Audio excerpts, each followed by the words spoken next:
नमस्कार, स्वागत है आपका प्रॉपर्टी प्लस में। मैं हूं दीपक यादव। अगर भारत में आप रियल एस्टेट को अलग नज़रिए से देखने की कोशिश करें तो जब से ट्रंप भारतीय रियल एस्टेट में शामिल हुए हैं उसके बाद से थोड़ा रियल एस्टेट का नज़रिया बदला है। एलीट क्लास का जो अल्ट्रा लग्जरी रियल एस्टेट है उसका तो खास तौर पर बदला है। आपको मैं बता दूं कि देश में 4 जगह पर अभी रेजिडेंशियल ट्रंप टावर हैं, लेकिन अब एक बड़ा ऐलान ट्रंप की ओर से, ट्रिबेका की ओर से आया है कि कमर्शियल रियल एस्टेट में भी ट्रंप एंट्री करने वाले हैं पुणे में। तो कमर्शियल रियल एस्टेट में कितनी बड़ी एंट्री होगी, इसके बाद रेजिडेंशियल ट्रंप टावर कितने और बनने वाले हैं भारत में, ये बहुत सारी बातें हैं जिन्हें करने की ज़रूरत है, जिनको समझने की ज़रूरत है। ये भी समझने की ज़रूरत है कि ट्रंप का विज़न भारतीय रियल एस्टेट को लेकर क्या है।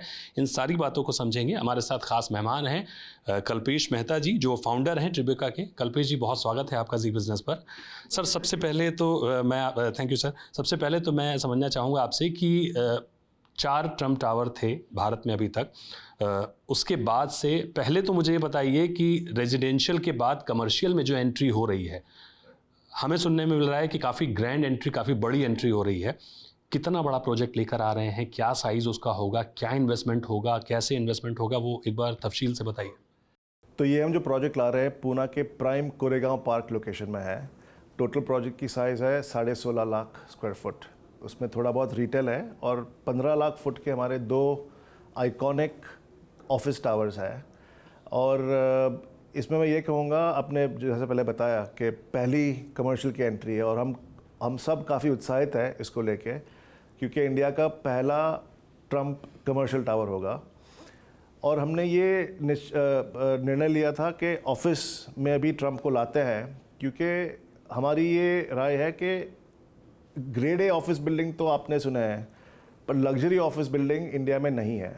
और ट्रेंड ग्लोबली अभी लग्जरी ऑफिस बिल्डिंग की तरफ जा रहा है। उसका मतलब जो अमेनिटीज़ आप रेजिडेंशियल लग्जरी प्रोजेक्ट में एक्सपेक्ट करेंगे, वो सेम लेवल ऑफ अमेनिटीज़ और लग्जरी आप ऑफिस बिल्डिंग में भी दें। तो आप बच्चे को लाओ साथ में ऑफिस में, क्रैश में छोड़ दो। आपको शॉपिंग चाहिए तो पूरा शॉपिंग अवेलेबल है, स्पा है, जिम है। आपको मीटिंग्स करनी है तो ऑडिटोरियम, कॉन्फ्रेंस रूम्स, ऑडिटोरियम्स हैं, पार्टी रखनी है, बैंक्वेट हॉल है। तो ये जो अमेनिटीज़ वाले ऑफिस बिल्डिंग पॉपुलर हो रहे ग्लोबली, वो इंडिया में जस्ट शुरुआत हो रही है उनकी। तो ये एक बड़ा कारण था हमें ट्रंप ऑफिसेज लाने के पीछे।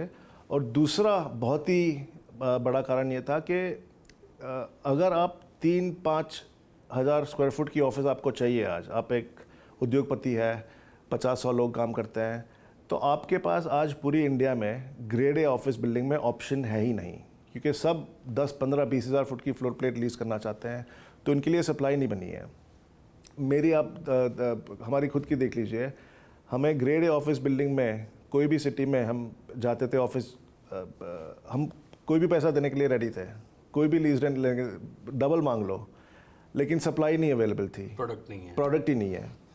तो एक टावर जो हम, ये 2 टावर में से, इसको हम स्मॉल स्ट्राटा सेल ऑफिस के तरह से डिज़ाइन कर रहे हैं। जो उद्योगपति है, जिनकी 50 से 100 लोगों की टीम है, पर उनको शानदार ऑफिस बिल्डिंग में काम करना है, शान से रहना है, क्लाइंट्स को इम्प्रेस करना है, कस्टमर्स को इम्प्रेस करना है, पार्टनर्स को इम्प्रेस करना है। तो ट्रंप ऑफिस जैसा एड्रेस और उनके साथ जो साथ में लग्जरी आती है, वो उनको अपील करेगा। मतलब मुझे ये लग रहा है कि अगले कुछ सालों में जो बड़े टॉप ब्रांड्स हैं उनके हेड ऑफिस पुणे में होने वाले हैं। दैट इज़ द प्लान, वो हमारा एम है। तो कितना इन्वेस्टमेंट करेंगे, कब लॉन्च करेंगे, और उस पूरे प्रोजेक्ट से क्या रेवेन्यू एक्सपेक्ट कर रहे हैं? हाँ जी, तो टोटल इन्वेस्टमेंट इस प्रोजेक्ट में है करीब 1700 करोड़। लॉन्च होगा जल्द से जल्द, जून-जुलाई में हम प्रोजेक्ट को लॉन्च कर देंगे। 2029 में डिलीवरी हो जाएगी और टोटल रेवेन्यू जो एक्सपेक्टेड है करीब 2500 करोड़ का है। Very nice. ये तो बात हुई सर कमर्शियल रियल एस्टेट की, जो ट्रंप एंट्री करने वाले हैं। क्या पुणे के अलावा और भी दूसरे शहरों में कमर्शियल रियल एस्टेट आएगा? अभी के लिए हम इसी प्रोजेक्ट पे फोकस कर रहे हैं। हमारा जो आगे जाके जो अनाउंसमेंट होने वाली है वो ज़्यादातर रेजिडेंशियल ही है।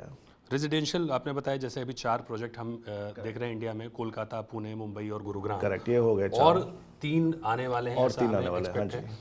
तो उनकी कुछ डिटेल बताइए, कहाँ पर आने वाले हैं, क्या कुछ इसकी अपडेट? आपको थोड़ा सब्र रखना पड़ेगा। हम 2-2 हफ्ते के इंटरवल में बाकी 3 प्रोजेक्ट्स अनाउंस कर देंगे। मैं ये शेयर कर सकता हूँ कि नॉर्थ इंडिया और साउथ इंडिया में है, और टोटल कुल मिला के इनकी सेल वैल्यू करीब करीब 10,000 करोड़ है ये सारे प्रोजेक्ट्स की। ये तो बात हुई सर रियल एस्टेट की। अब ओवरऑल एक फिर से एक बार अमेरिका में ट्रम्प युग आया है, तो भारत के रियल एस्टेट को लेकर ट्रम्प की प्लानिंग क्या है आगे? ये तो आपने प्रोजेक्ट तो बताया, इसके अलावा और क्या उनका विज़न दिखता है इंडिया को लेकर? ट्रम्प ऑर्गेनाइजेशन को इंडिया में हमेशा से इंटरेस्ट रहा है। हमारी पार्टनरशिप करीब 2012 में हुई थी। उससे पहले भी ट्रम्प ऑर्गेनाइजेशन इंडिया में इंटरेस्टेड था, बिकॉज उनका ये मानना था कि इंडिया की इकोनॉमी जो है बहुत ही फास्ट ग्रो होने वाली है, और उन्होंने गैप आइडेंटिफाई किया था कि लग्जरी, ग्लोबल लेवल की जो लग्जरी कहते हैं वो इंडिया में अवेलेबल नहीं है, और जो ट्रम्प उसमें एक्सपर्ट है। तो वो फिर हमने वो हमारे साथ जुड़े या हम उनके साथ जुड़े, और खुशी की बात यह है कि आज India is the second largest market for Trump after America. इसका मतलब है कि इंडिया में आज यूएस के बाद सबसे ज़्यादा ट्रम्प प्रॉपर्टीज़ है पूरे विश्व में। तो ट्रम्प को इंडिया पसंद आया है, और इंडिया को ट्रम्प ब्रांड बहुत ही पसंद आया है। यानी हम मान सकते हैं कि अगला ये जो 4 साल होगा, इसमें हम कुछ और बड़ी अनाउंसमेंट देखेंगे इनके अलावा जो आपने जिक्र किया है। बिल्कुल बिल्कुल देखेंगे, हाँ जी। सिर्फ आपका जो फोकस है, जैसे अभी आपने बताया कि एक प्रोजेक्ट साउथ में होगा और कुछ नॉर्थ में भी होंगे, नॉर्थ साउथ के अलावा ईस्ट में हमने देखा कोलकाता ही था, क्या ईस्ट में भी फोकस है? देखिए, फोकस ऐसी, जब भी ट्रम्प ब्रांड की बात की जाए तो एक तो रफ स्ट्रैटेजी होती है कि बड़े बड़े शहरों में हम सही लोकेशन चुनेंगे, सही पार्टनर चुनेंगे। उसके बाहर इन शहरों, बड़े शहरों के बाहर अपॉर्चुनिटी डिपेंडेंट है। कोई बहुत ही अच्छी प्रपोजल आ गई, कोई बहुत ही अच्छे पार्टनर के साथ, तो देख लेंगे। अदरवाइज फोकस तो मेन सिटीज़ पे ही है जी। जीसीसीज में बड़ा ग्रोथ दिख रहा है सर भारत में, और जीसीसीज को लेके चाहे सरकार हो या प्राइवेट ऑर्गेनाइजेशंस हो, बहुत ही फोकस्ड हैं। मल्टीनेशनल ब्रांड तो जीसीसीज को लेकर दीवाने हैं। तो जीसीसीज को किस तरह से बढ़ता हुआ देख रहे हैं, और आप उसको कैसे सपोर्ट करता हुआ देख रहे हैं? जीसीसीज जो ट्रेंड है इज़ हियर टू स्टे।